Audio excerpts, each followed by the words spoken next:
The late afternoon settled over the city like a heavy blanket, painting the bus stop with that orange tone that mixes hurry, exhaustion, and people pretending not to notice what's right in front of them.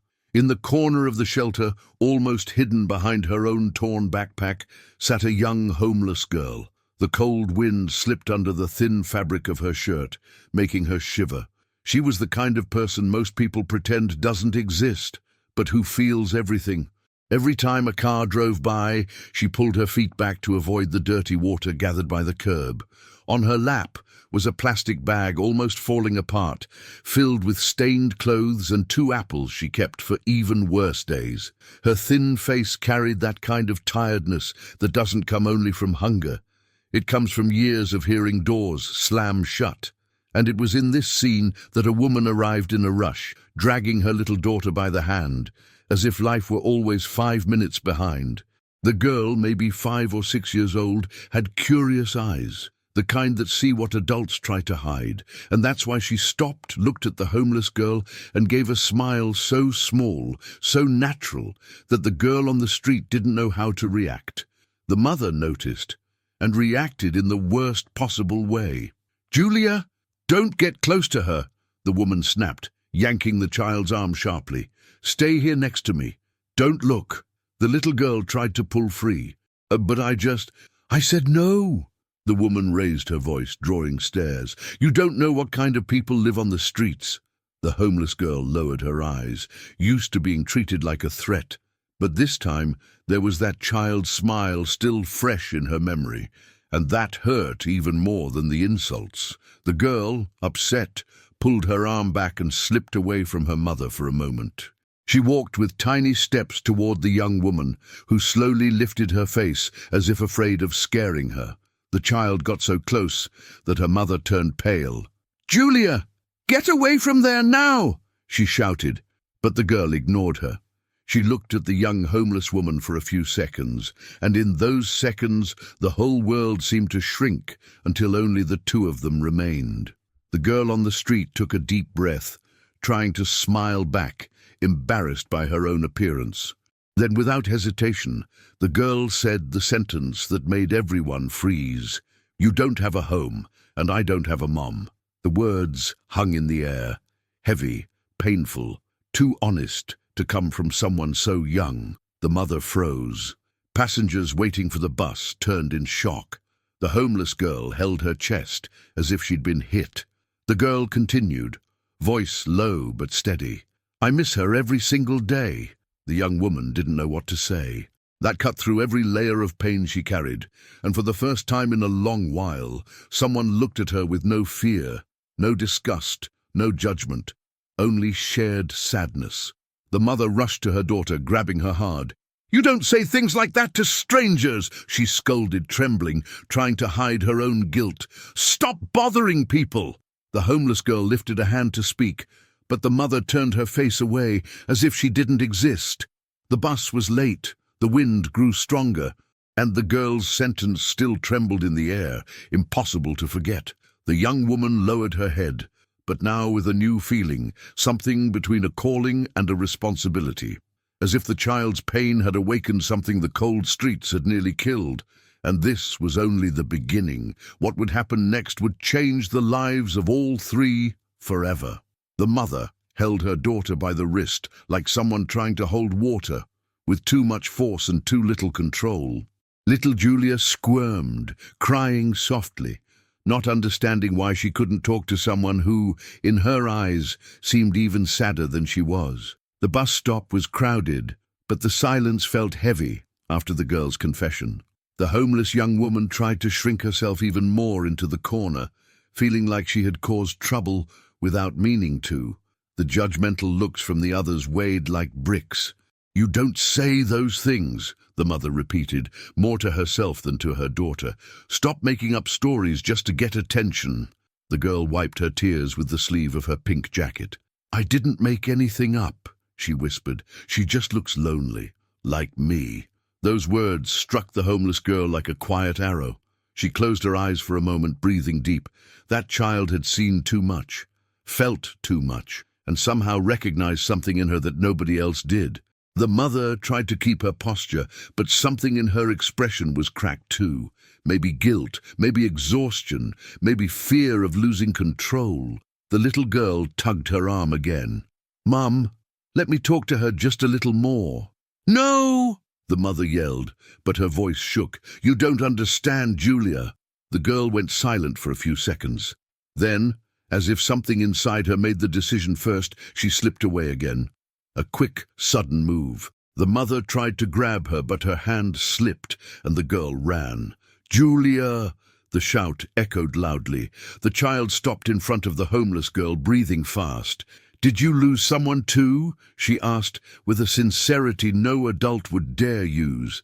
The young woman hesitated. She looked down, then at the girl, and for the first time that night she managed to speak. "I lost a lot," she replied, "but I'm still trying to find my way." The girl tilted her head, curious. "My mom is trying to find hers too," she said, pointing at the woman who was rushing toward them, desperate. "But she gets mad at me when I say that." The mother arrived breathless, kneeling in front of her daughter. "Julia, please, don't do this to me. I'm just trying to protect you, sweetheart." "You protect me, but who protects her?" the girl asked, pointing at the homeless young woman. The mother swallowed hard. That question shattered her authority like a tower of cards. People around them began whispering. The homeless girl grew uncomfortable with the tension. She tried to ease it. "It's okay," she said softly. "Your mother is right to want to take care of you." "But nobody takes care of you," the little girl replied without hesitation. "That's not fair." For a moment, the eyes of the three met in a triangle of pain and vulnerability. It was rare to see so much truth laid out so openly, and even rarer coming from such a small child. The mother took a deep breath, trying to compose herself. "Julia, honey, I know you're sad. I'm sad too. But we can't keep talking to strangers on the street." "But she's not a stranger," the girl argued. "She feels the same way I do." The homeless girl looked away, fighting back the emotion rising in her throat like a knot. It was as if the child could see the parts of her that no one had ever cared to notice. The bus finally appeared in the distance, but no one moved. It was like time itself was waiting for them to settle something before continuing. The mother lifted her daughter into her arms, as if trying to protect and flee at the same time. "We're leaving," she said. "That's enough." The girl, clinging to her mother's neck, looked once more at the homeless young woman and whispered, "I'm sorry you don't have a home, but thank you for listening to me." The young woman tried to smile, but it came out broken. The bus arrived, doors opening. People shifted around. The everyday chaos filled the space again, but the girl, even held tightly in her mother's arms, still looked back. It was at that exact moment that the mother turned, just to adjust her daughter's backpack, and the girl vanished from her arms. The mother spun around, horrified. "Julia!" And the world collapsed right there, in front of the crowded bus stop. The homeless girl's heart slammed in her chest. The story had just taken a sharp turn, and no one was ready for what was coming. The mother's scream sliced through the air like shattered glass. "Julia! Julia, where are you?" Her voice shook, broken, desperate in a way that made everyone around freeze. The bus stop, once noisy, was suddenly quiet like a mourning chapel. People turned their heads, searching for the girl with their eyes, but she wasn't anywhere. Nothing but the wind and the fading sound of the bus driving away. The mother spun in circles, hands tangled in her hair, breath collapsing. "Oh my God! Oh my God! She was right here! I turned for just 1 second." Panic made her words stumble. The homeless young woman stood up so fast she nearly fell. Her heart pounded violently. She looked around as if seeing every possible tragedy unfolding at once. She knew, more than anyone there, how fast a child could vanish in the chaos of a big city. "She can't have gone far," the young woman said, trying to keep a calm she didn't feel. The mother, however, turned toward her as if she'd seen a dangerous ghost. "It was you!" she screamed, pointing. "You took my daughter!" The accusation hit with such force that some people stepped back. Others stepped forward, eyeing the homeless girl with suspicion. She raised her hands, startled. "I didn't do anything," she said, her voice shaking. "I just want to help." An older woman shook her head, muttering, "People from the streets. You never know." A man added, "It's always like this. A kid disappears, and they're around." The young woman felt her face burn with shame and fear. It was like being surrounded by eyes that didn't want to understand, only blame. The mother stepped even closer. "My daughter would never run off on her own," she shouted, already crying. You distracted her. You did something." The young woman swallowed hard. It was too much threat, too much injustice all at once. "I swear, I didn't touch your daughter," she said, her voice barely holding. "I was just sitting here." Nobody seemed willing to believe her. People pressed in. The mother trembled, and the homeless girl felt the weight of an accusation that could destroy her. But something inside her, something she thought life had taken away, flickered back to life. A small spark of courage, instinct, humanity. She stepped forward, ignoring the hostile looks. "Arguing won't bring your daughter back," she said firmly. "The girl is gone, and the more time we waste, the worse it gets." The mother froze. She didn't want to listen, but she had to. The young woman continued, "She must have walked somewhere nearby. Kids always go where they feel safe, or where they can hide their crying." The mother, sobbing, scanned the area, as if trying to see through buildings.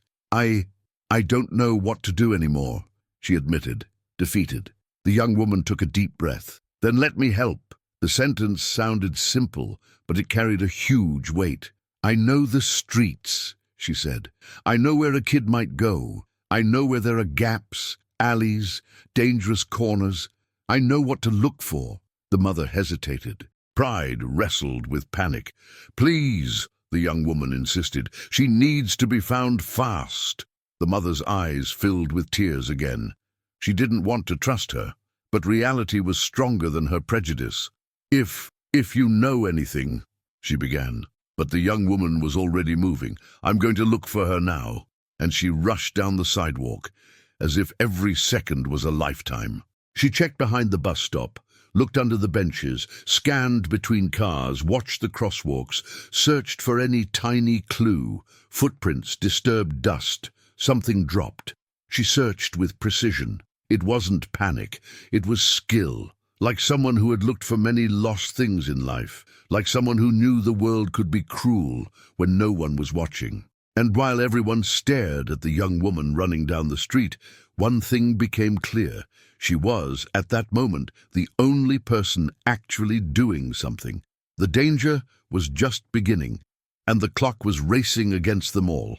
The homeless girl ran toward the corner, weaving between people, eyes scanning the ground, searching for any trace of the child. The wind kicked up dust and tossed loose papers, making everything harder. But she didn't stop. She couldn't.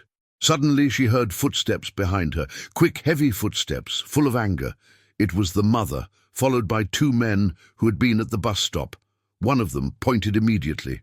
"There! I told you she was running away," he yelled. "People only run like that when they're hiding something." The young woman turned sharply. "I'm looking for your daughter," she said, taking a deep breath. The mother stepped closer, her face red with desperation. "I want you to stop right now," she screamed. "I don't know who you are. I don't know what you're capable of.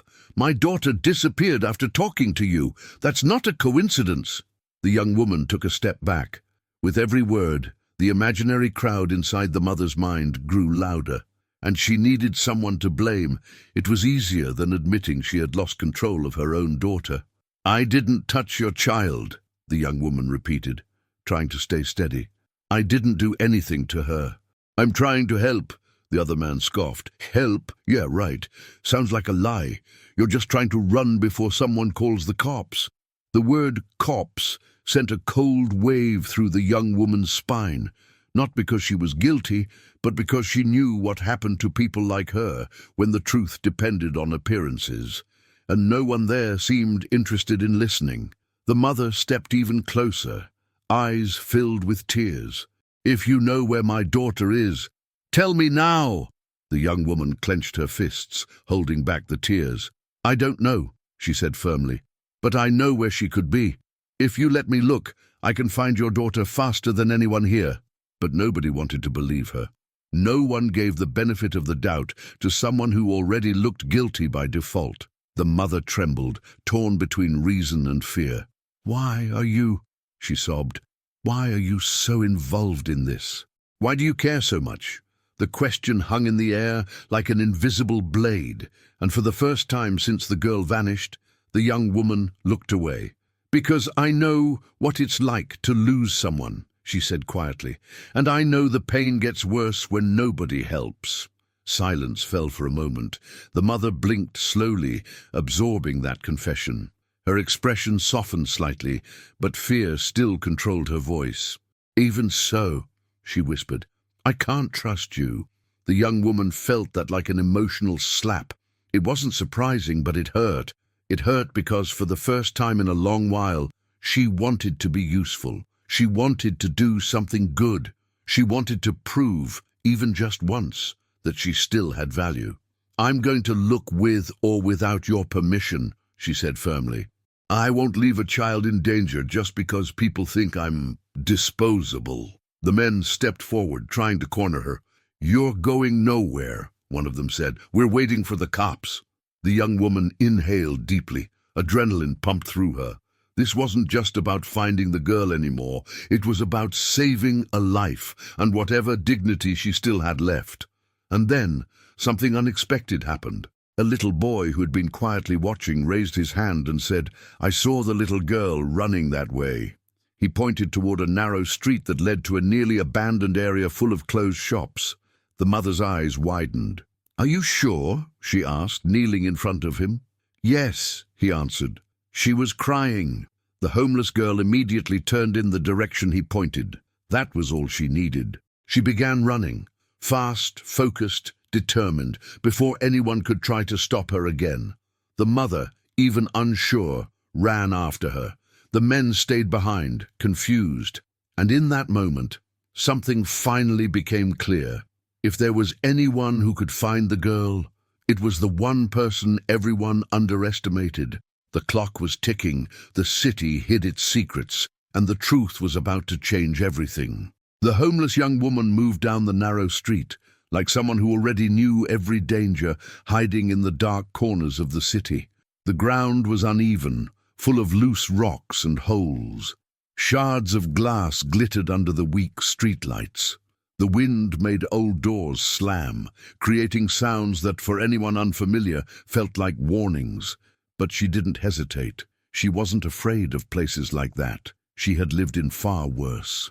The mother followed behind, stumbling, breathing hard, struggling to keep up. "Why would she come here?" the mother shouted, frantic. "This place is dangerous."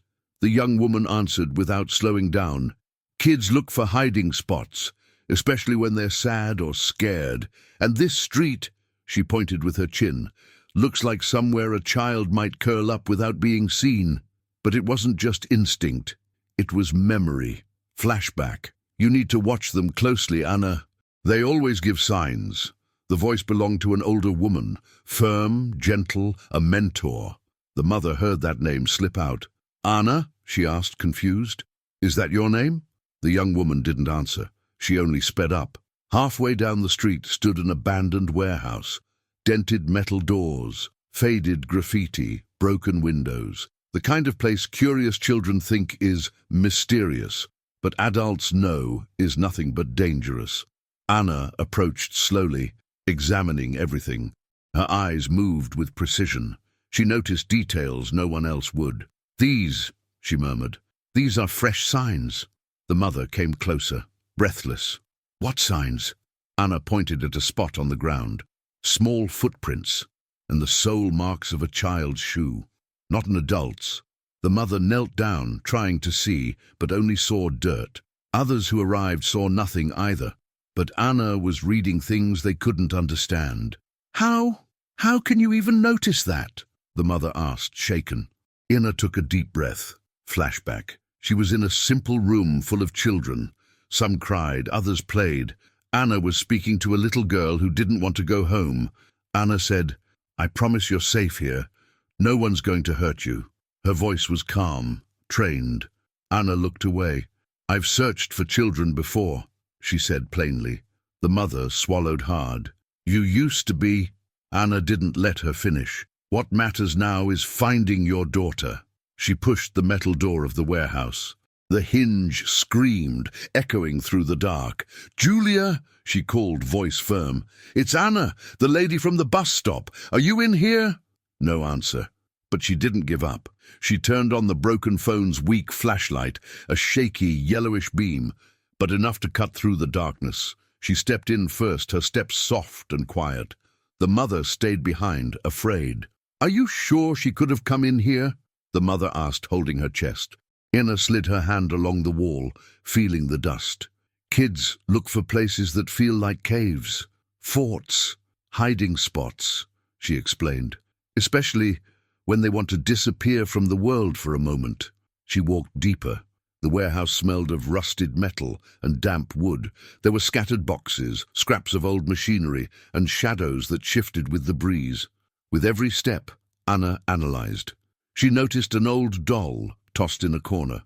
She noticed a small handprint pressed on a dirty bench. She noticed a piece of pink cotton stuck on a rusty nail. She touched the fabric. It belonged to a child's jacket.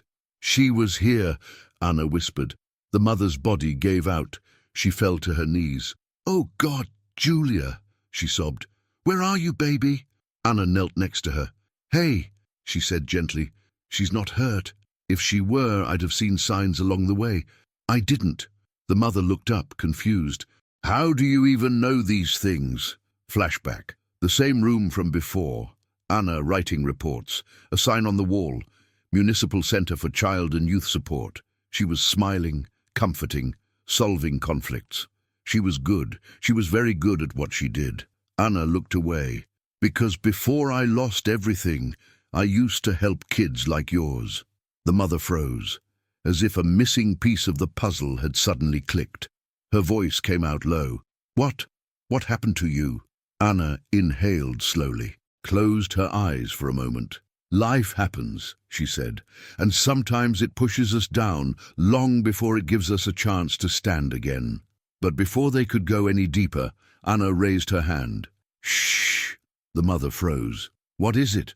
Anna moved toward a darker part of the warehouse. A barely audible sound came from there, a sniffle, a muffled cry, a short, trembling breath. Anna held her own breath, her heart pounded. "Julia," she called softly. "It's me, Anna." The crying paused for a moment. Then a tiny voice replied, "I'm scared." The mother spun so fast she nearly fell. "Julia, sweetheart, where are you?" But Anna raised her hand again, asking for quiet, not to hide anything, but to avoid frightening the child even more. "She's close," Anna said quietly, "but she's scared. If there's too much noise, she might run again." The mother froze, caught by Anna's flawless logic. Anna breathed deeply and followed the sound, step by step. The world shrank, just her, the trembling flashlight, and the soft breathing of a frightened girl.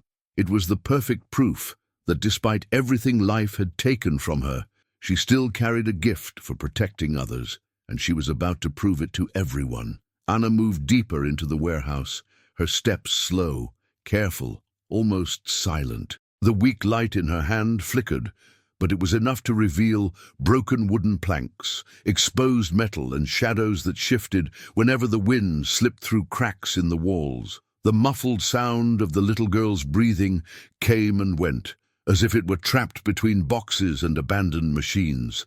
It was so faint that any noise could hide it completely. The mother followed behind, trying to hold back her sobs, because any loud emotion could make the child run even deeper into that maze. "She's here. I know she's here," the mother whispered to herself. Anna lifted her hand again, signaling for absolute silence. The quiet was so intense that even a heartbeat seemed too loud.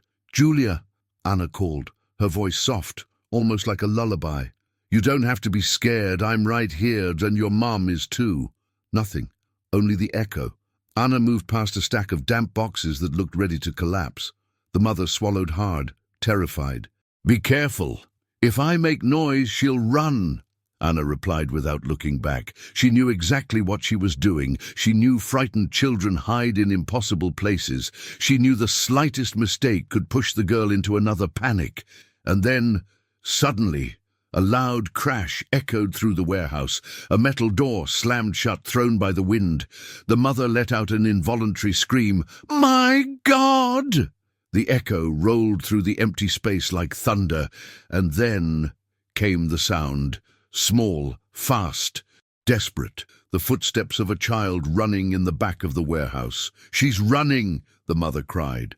Anna bolted. The flashlight bounced wildly, lighting patches of floor and pieces of walls. The warehouse seemed to twist into endless pathways, makeshift corridors built from stacked boxes, rusted machines, and thick shadows. "Julia!" Anna called out as she ran. "Don't run! It's dangerous!" The girl didn't answer, but her footsteps said everything. The mother stumbled behind them. "Please, find my daughter," she begged over and over. "She's afraid of the dark. She hates being alone." Anna dove under a narrow gap between two machines, relying on instincts from a life she had almost buried. Instincts from someone trained to handle disappearances, fear, trauma, flashback. Anna entering a small house, helping a missing child reunite with her family. "I'm right here with you. You're not alone. Come with me, okay?" And the child smiled, trusting her. The contrast between past and present was cruel. Back then, people trusted her, believed her, saw her as someone who saved lives. Now, no one believed she could save anything. But that didn't erase what she knew how to do. She stood back up, adjusted the shaking flashlight, and followed the sounds. When she turned left, she saw an old staircase leading up to a dark mezzanine. The marks on the ground, small, messy, revealed everything. Julia had gone upstairs. "She went up," Anna said. The mother went pale. "It's open up there. There's no railing. She could fall." And she broke down again. Anna didn't hesitate. "I'm going," she said. The mother grabbed her arm. "What if you fall?" Her voice cracked. "What if that thing collapses?" Anna inhaled deeply. "Better me than your daughter." The mother let go as if confronted with a truth too painful to fight. Anna climbed the iron stairs slowly, testing each step before trusting it. The metal groaned, exposing its age. It was like climbing into suspended emptiness. Up top, a narrow walkway led to an open platform. No railing, no barrier. Below, a drop high enough to hurt an adult, and deadly for a child. "Julia!" Anna called again. Her flashlight revealed something on the ground, a pink hair bow. She picked it up. Down below, the mother cried even harder. Anna walked carefully toward the center of the platform. Then she heard it. A sniffle so faint only someone with her training would catch it. There. Behind a tall stack of wooden crates, leaning against the wall near the open edge, Anna circled around quietly, not making a single sudden sound. And then she saw her. Julia was curled up in a corner, knees to her chest, face buried, trembling. One wrong step backward, and she would fall from the mezzanine. Anna felt her heart stop. "Julia," she said, with a tenderness no training could teach. "I found you." The girl lifted her face slowly, wet cheeks, shaking lips. I didn't mean to get lost," she whispered between sobs. "I know, sweetheart," Anna murmured, "but you're not lost. I'm here." Down below, the mother heard her daughter's voice and screamed, "Julia, baby, don't move!" Startled, the girl flinched. Her foot slid slightly. Anna stepped forward instantly.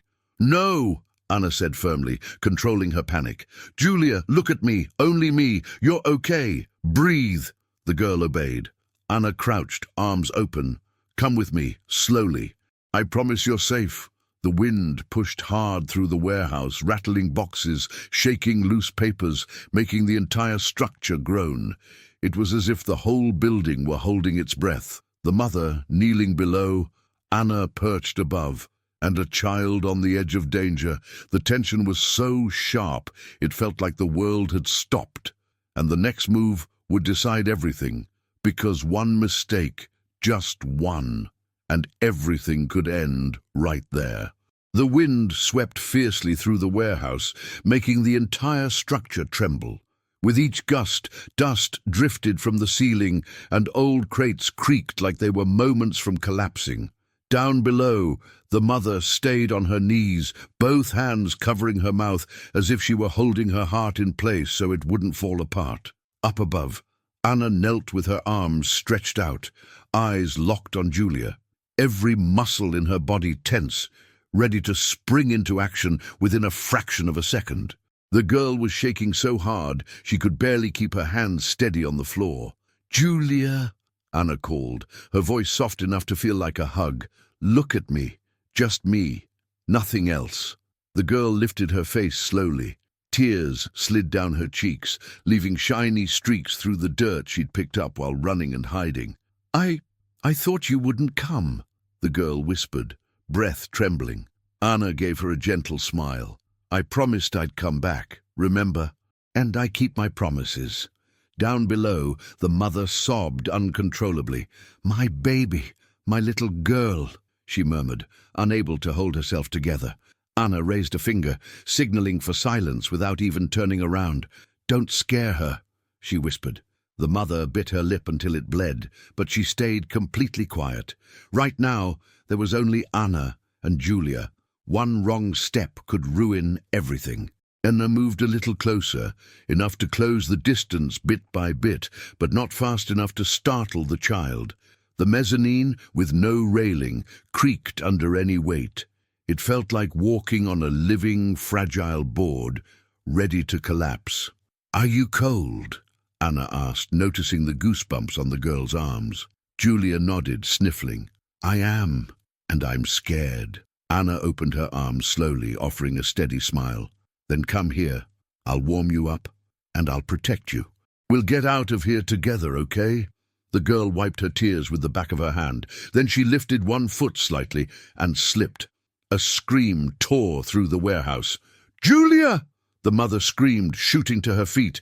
The girl lost her balance completely. She tilted backward, straight toward the unprotected drop. Anna moved in the exact same second. She jumped, no thinking, no calculating, no fear. She jumped. She caught the girl's arm mid-air, 1 second before Julia fell. The girl screamed. The mother screamed louder, and Anna, using her whole body weight, pulled Julia into her arms. They hit the mezzanine floor together. The wooden platform shuddered, groaning dangerously. A crate next to them toppled over, crashing loudly and throwing dust everywhere, but it didn't fall off the edge, barely. Julia wrapped her arms around Anna's neck, crying as if the whole world had shattered and been put back together at the same time. "I thought I was gonna fall," she sobbed. "I thought I was gonna fall and never come back." Anna held her even tighter. "You're with me," she said, her voice steady despite her pounding heart. "And with me, you don't fall." The mother ran toward the staircase. "Anna! Anna has my daughter! She has my daughter!" she shouted, as if she were calling for hope itself. Still holding Julia, Anna carefully approached the top of the staircase, every step deliberate, like she was defusing a bomb. The wind rattled the walls. The warehouse seemed to vibrate. The silent crowd below watched with a mix of disbelief and awe. "Slow, slow," the mother whispered to herself, desperate, as if her words could somehow help. Anna stepped down the first metal stair with Julia clinging to her neck, then the second, then the third. Every step was a gamble. Below, the group that had followed them formed a half-circle of stunned silence. Some of the same people who earlier accused Anna of kidnapping now held their hands over their heads, horrified by their mistake. Others whispered words of regret. With each step, Julia buried her face deeper into Anna's shoulder, breathing between sobs. "You're doing great," Anna said calmly. "Stay with me." The mother, trembling, reached her arms out into the air as if she could pull them closer from a distance. "Please, please, just a little more." When Anna touched solid ground, the mother collapsed to her knees. Not from despair now, but from relief and pure disbelief. Anna walked toward her, carefully, respectfully, with dignity. Julia lifted her face from the curve of Anna's neck. Her watery eyes met her mother's, and without anyone saying a word, the girl opened her arms. The mother pulled her daughter in with a hug so fierce it looked like she was trying to stitch her back into life. Both cried, one from fear, the other from guilt. For several long seconds, the only sound in that warehouse was the echo of their reunion. But then the mother looked up, looked at Anna, and everyone knew what was about to happen. The mother set Julia in her lap and slowly stood. She walked toward Anna, step by step, silently. Anna backed up a little, afraid of more accusations, but the mother reached her. And in a gesture no one, absolutely no one, expected, she fell to her knees in front of the homeless young woman, not to attack her, not to accuse her, but to thank her. "Forgive me," the mother said, her voice shattered, her face drenched in tears. I judged you. I accused you. I treated you like a monster, and you saved my daughter." Anna froze. The moment felt too unreal to exist. The mother continued, "You risked your life for mine. You saved the most important thing I have." I will never forget this. The silence around them was absolute. Some people covered their mouths. Others cried quietly. Anna, eyes misty, could only answer, "I did what anyone should do." But that night, there was no anyone. There was an invisible heroine, ignored, rejected, finally being seen. And this was only the beginning of the turnaround. The mother remained on her knees as if the floor were the only place big enough to hold her guilt. Her fingers trembled as she held Anna's hands, while Anna was still too stunned to pull them away. Julia, still wrapped around her mother's neck, stared at the two women with those wide, searching eyes, trying to understand why an adult was apologizing to someone everyone had treated like she didn't exist just minutes earlier. "I'm not a good mother," the woman whispered, unable to look Anna in the eyes. "I yelled, I judged, I almost lost my daughter because of my own anger." Anna watched her quietly. This wasn't one of those empty apologies made just to ease guilt. This was the collapse of someone who had understood, in the most brutal way possible, that she could have walked out of that warehouse without her daughter in her arms. "You're a mother," Anna said softly, "and a scared mother does things without thinking. You made mistakes, yes, but you stayed, you searched, you cried. A lot of people disappear. You didn't." The mother's tears fell onto the warehouse floor, as if the place wasn't worthy of so much honesty. "You don't know what I've lost," she whispered. "I've already lost too much. If I lost Julia too—" She didn't finish. The silence did it for her. Anna lowered her gaze. "I do know," she said after a few seconds. "I lost everything I used to be, and I almost lost who I am." The mother lifted her head, curious. "Who were you before you ended up here?" she asked. Anna inhaled deeply. She didn't like talking about it, not because she was ashamed, but because remembering the moment everything shattered still hurt like a fresh wound. "I worked with children," she said, eyes fixed on a faraway point, as if watching her own story play on the warehouse wall. "In a support center. Kids who suffered abuse, abandonment, who ran away, who were scared to go back home. I tried to be a safe place for them. An open door, a calm voice in the middle of their chaos." The mother's eyes widened. "You were a social worker," Anna finished. "I was good at it. Really good." Flashback. A colorful room, drawings on the walls. Anna seated on the floor with a child in her lap, holding a toy. "You're safe here, okay? Here, no one touches you without your permission." The child's smile was small, but real. End flashback. Anna blinked, swallowing the knot rising in her throat. "I believed I could fix the world one child at a time, and for a while I made a difference, until someone decided I was too inconvenient." The mother frowned. "What do you mean, inconvenient?" Anna gave a sad smile. "When you deal with problems people pretend don't exist, you become a problem too. I reported the wrong people. People with money, with influence, with names that opened doors. They cut our funding, made up lies, spread rumors about me. My family believed them, not me. I lost my job, my home, my friends. I slid down step by step until I hit the streets." The mother covered her mouth with her hand. "My God! I tried fighting," Anna continued, tried explaining, proving, running after the truth. But you reach a point where you get tired of knocking on doors no one will ever open. The street didn't judge me. It just swallowed me." She shrugged, a mix of bitterness and acceptance. "And then I became what you saw today. Someone people cross the street to avoid looking at." The mother felt her chest tighten. "I did that," she admitted. "I looked at you and only saw danger, only threat, only what everyone says. Don't go near, don't talk, don't trust. But you're the person who saved my daughter. You're the one who saw what no one else saw. You're the person I didn't have the courage to be." Anna looked at her with genuine curiosity. "What do you mean?" The woman gathered her breath and opened a wound she'd hidden even from herself. "I didn't just lose my husband," she began. "I lost myself. Since he died, I've been trying to survive, pay bills, feed Julia, hold a job, keep everything from falling apart. I turned into a machine that can't collapse, but inside, I already collapsed. And I started being harsh with the only person who didn't deserve it. My daughter." She pulled Julia tighter against her chest. The girl didn't fully understand the depth of it, but she knew that hug carried an apology inside it. "I'm scared," the mother continued, "scared of not being enough, of losing someone else, of failing. And when I saw you near my daughter, I dumped on you the fear that belongs to me, as if you were the problem. But the truth is, the problem is me." Silence filled every empty corner of the warehouse. Anna didn't look away, didn't scold, didn't judge. She just listened. "You know what makes you a real mother?" Anna asked gently. "Not never making mistakes, it's having the courage to admit them. Kids feel when we lie, but they also feel when we're honest, even when we're broken." The mother's tears rolled again. Julia, quiet and small, whispered, "I just don't want to lose you too, Mummy."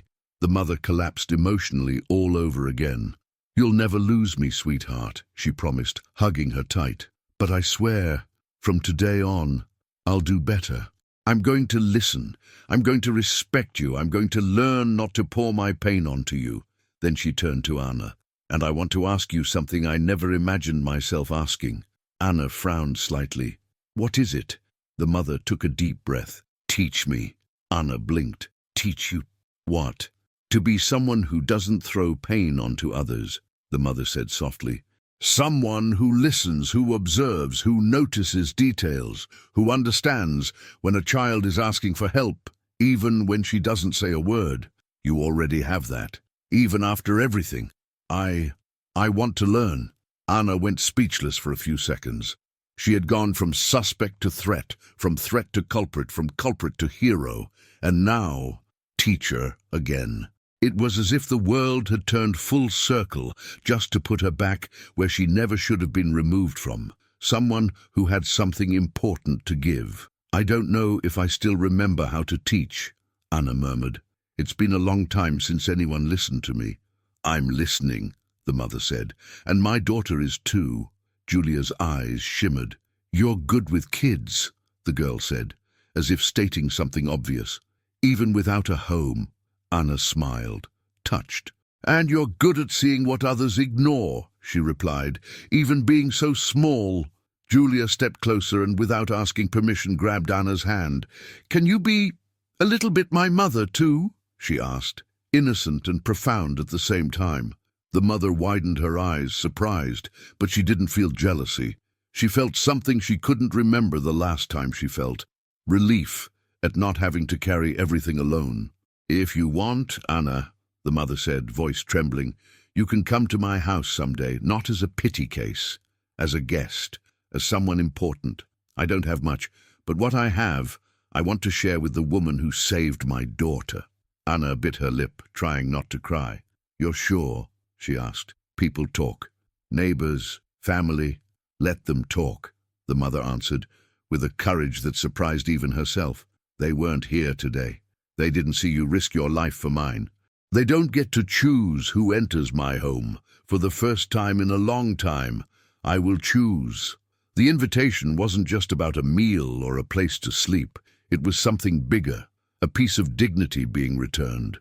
Julia, excited, added, "We can keep your bow with mine, and you can eat ice cream with us." The word ice cream made the moment lighter for a second, childlike, simple, a reminder that life could still be sweet in the middle of chaos. Anna laughed softly. "It's been a long time since I had ice cream," she admitted, "but I'd love that." The mother wiped her face with the back of her hand. "Before that," she said, "let me do something for you today." She reached into her purse, took out her wallet, pulled out a few wrinkled bills. She looked at the money for a few seconds. It was what she had for the week, but for the first time in a long time, she didn't put herself first. Anna shook her head. "I don't want charity." "It's not charity," the mother replied firmly. "It's gratitude. It's recognition. It's the bare minimum compared to what you've done. You don't deserve just thank you. You deserve a chance. You deserve respect. You deserve a restart." Anna hesitated. "I don't know how to start over," she whispered. Julia squeezed her hand. "Everyone knows," the girl said simply. "They just need someone to remind them." The sentence slipped into Anna like a key, turning inside a rusty lock. Maybe not everything was gone. Maybe part of her was still alive, waiting for exactly this. Someone who didn't cross the street to avoid her, but instead offered a hand. For the first time in a long time, Anna let herself consider the possibility of not being just the woman from the street, but someone with a name again, with a story, with a purpose. It didn't erase what she had lived through, but it changed what could come next. And the world outside that warehouse had no idea what kind of story was being born inside it. A story of pain, injustice, courage, connection, and rebirth. The blue lights from police cars washed across the street as they finally reached the abandoned warehouse. It wasn't because of an emergency call. Someone from the bus stop, unsure of what was happening, had called the police thinking a kidnapping was taking place. But when the officers entered, they found a completely different scene. No crime, no abduction, no violence, just a mother holding her daughter tightly, a little girl gripping the hand of a homeless young woman, and that same young woman holding a pink hairbow like it was a trophy. "What happened here?" one of the officers asked, bewildered. The mother looked at Anna, and at that moment she made a huge decision. "What happened," she said, looking straight into the officer's eyes, "is that this woman saved my daughter." The officers exchanged confused looks. "She saved her?" one repeated. "She saved my daughter from the only person who put her in danger today," the mother added. "Me." The words dropped heavy in the silent air. Ina stood still, shy, almost shrinking at hearing that, not because she doubted it, but because she wasn't used to being recognized. People like her learned to live in the shadows, to believe nothing they did mattered. But here, it mattered. It mattered a lot. The mother continued, "She risked her life for my child, and no one gave her the benefit of the doubt, not even me. But without her, my daughter wouldn't be here now." Her voice shook, not from fear, from courage. The officers turned toward Anna, now with genuine respect. "Ma'am," one said, "you're a hero. Seriously." Anna lowered her face, embarrassed. "I just did what needed to be done." But the truth was simple. Very few would have done the same. The mother stood up, grabbed Anna's hand, and gently pulled her to her feet. "You saved my family," the mother said. "Now let me save a little of yours." The officers took statements and wrote everything down. No accusations, no detentions. For the first time in a long while, the system didn't crush Anna. It saw her. The mother insisted on walking her to the nearest subway station, but Anna refused. "I don't want to bother anyone anymore," she said. "Bother?" the mother replied. "Walking away would have been bothering. Staying was courage. I learned a lot today. You taught me a lot today." Julia hugged Anna's leg before leaving. "Are you going to come to our house?" she asked. "I will," Anna answered softly. "I promise." "Grown-up promise," Julia insisted, with that childlike insistence that could crack a stone. Anna smiled, a real, genuine smile, for the first time that night. A promise from someone who never lies to a child. Julia sighed with relief and ran back to her mother. Anna stayed there for a few moments, watching the two walk away, and for the first time in years, she felt something she thought she'd never feel again. Hope. Hope that the world could still be good. That there were still people willing to learn, change and recognize others. That there was still a restart waiting for someone who once believed they were destined to live on the floor forever. In the following days, something unexpected happened. The mother didn't wait. At sunrise the next morning, she returned to the bus stop carrying a bag of clean clothes, hygiene items, and a breakfast-worthy meal. But Anna wasn't there. She returned the next day, and the next, and the next. Until on the fifth try, she found Anna sitting in the same corner, knees to her chest, like the world had tried to swallow her again. "I thought you weren't coming anymore," the mother said. Anna lifted her face, startled. "I didn't want to be a burden." "You saved my daughter," the mother answered. "You will never be a burden in my home. And today you're coming with us, even if I have to carry you." She opened the bag. "I brought this for you," she said. "It's not much, but it's a beginning." Every home starts with a beginning. Anna touched the clothes, the soap, the food, and nearly cried. I have no way to repay this," she said. "You don't need to," the mother replied. "You just need to let someone take care of you, at least a little." Behind her, Julia appeared running. "Anna!" She threw herself into Anna's arms like they were old friends. "I brought ice cream," Julia said proudly. "Strawberry. You said it's been a while." Anna laughed softly, surrendering completely. "It has been," she said. "Shall we take it home?" "No," the girl said. "We're eating it together." The invitation was simple, but powerful.